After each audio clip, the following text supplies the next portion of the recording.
Shalom. Selamat pagi Bapak, Ibu, Saudara. Terima kasih telah bergabung bersama kami dalam renungan harian Jemaat GKJ Bandung.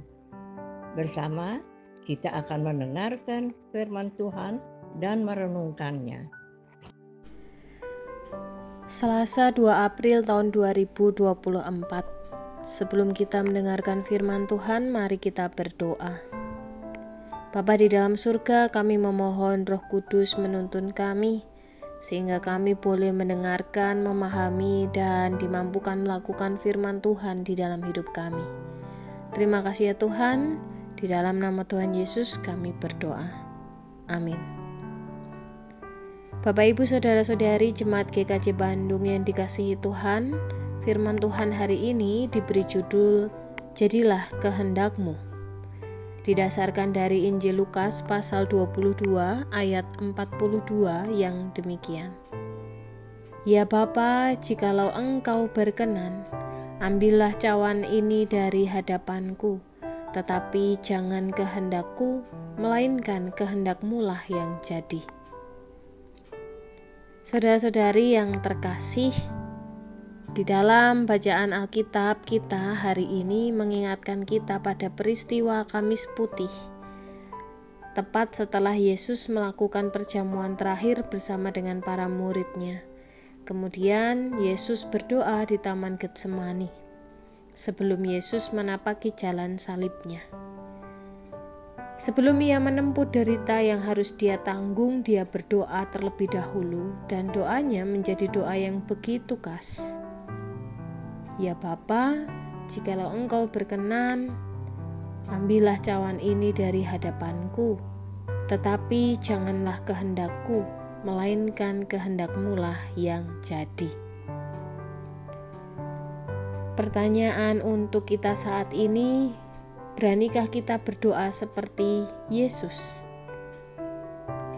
Tentu sebagian besar orang Kristen akan mengatakan, ya harus berani. Kita harus berani berdoa seperti apa yang Yesus lakukan. Kan itu menjadi teladan yang harus kita ikuti. Lalu kemudian pertanyaan selanjutnya, apakah kita sungguh-sungguh berani mengakhiri setiap doa kita dengan mengatakan, jadilah kehendak-Mu? Lalu apakah kita masih ingat doa yang diajarkan Tuhan Yesus, doa Bapa kami, yang menyertakan kalimat, datanglah kerajaan-Mu, jadilah kehendak-Mu, di bumi seperti di surga. Yang berarti ketika berdoa, kita mengingat bahwa di atas segala yang kita mohonkan, kehendak Tuhanlah yang terjadi. Seberapa sering kita mengakhiri setiap doa kita dengan mengatakan, bukan kehendakku, melainkan kehendak-Mu lah yang jadi ya Tuhan. Atau, ya Tuhan, jadilah kehendak-Mu. Apakah kita takut mengucapkan doa semacam ini? Bapak Ibu Saudara-saudari, realita mengatakan kadang kita menjadi sulit untuk berdoa, menyampaikan, ya Tuhan jadilah kehendak-Mu. Atau Tuhan, di atas segala yang saya mohonkan, bukan kehendak saya yang jadi, melainkan kehendak Tuhan yang jadi. Alasannya adalah karena seringkali kehendak Tuhan itu berbeda dengan apa yang kita inginkan.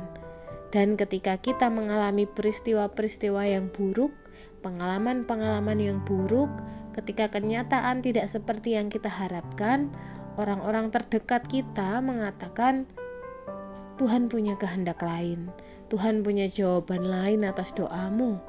Tuhan mengatakan yang lain dari apa yang kau inginkan. Terima saja, itu kehendak Tuhan. Jadi seringkali kita berpikir bahwa Tuhan selalu punya keinginan yang berseberangan dengan keinginan kita. Keinginan kita selalu jelek, selalu tidak baik, meskipun kita pikir, wah ini yang terbaik untuk kita. Tapi Tuhan sering menginginkan yang berbeda dari yang kita inginkan. Tuhan punya kehendak yang lain. Bapak Ibu Saudara-saudari, kalau kita tidak percaya Tuhan punya kehendak yang baik untuk kita, Kalau kita tidak percaya Tuhan menginginkan sesuatu yang baik, sesuatu yang menyukakan hati kita, sesuatu yang menggembirakan diri kita, kepada siapa lagi kita bisa percaya? Siapa lagi yang bisa kita percayai? Bukankah Dia adalah Allah yang mengatakan kepada kita bahwa aku punya rencana-rencana yang baik untukmu. Aku merencanakan rancangan damai sejahtera untukmu dan bukan rancangan kecelakaan. Aku ingin memberikan kepadamu hari depan yang penuh dengan harapan. Maka firman Tuhan hari ini mengajak kita untuk percaya. Percayalah bahwa Tuhan itu baik dan kehendaknya itu juga selalu baik bagi kita. Ketika kita mengatakan Tuhan, bukan kehendakku yang jadi, melainkan kehendakmu. Dan kita menginginkan yang baik dan selaras dengan apa yang Tuhan inginkan, percayalah Tuhan akan memberikan hal itu. Tidak mungkin Tuhan akan memberikan kita hal-hal yang buruk untuk mencobai kita, untuk mendatangkan kecelakaan atau malapetaka. Tidak mungkin. Maka percayalah pada kebaikan Tuhan.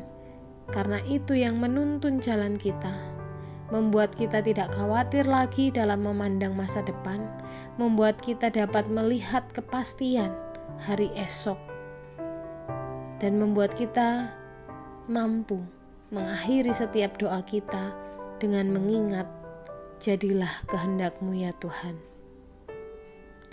Kiranya Tuhan memampukan kita untuk selalu menyelaraskan hidup kita dengan rencana dan kehendak Tuhan. Amin. Mari kita berdoa. Bapa di dalam surga, kami bersyukur untuk firman yang boleh kami terima pagi hari ini. Mampukan kami di dalam mewujudkannya. Tolong kami untuk boleh menjadi pelaku-pelaku firman Tuhan. Di dalam nama Tuhan Yesus, kami berdoa. Amin.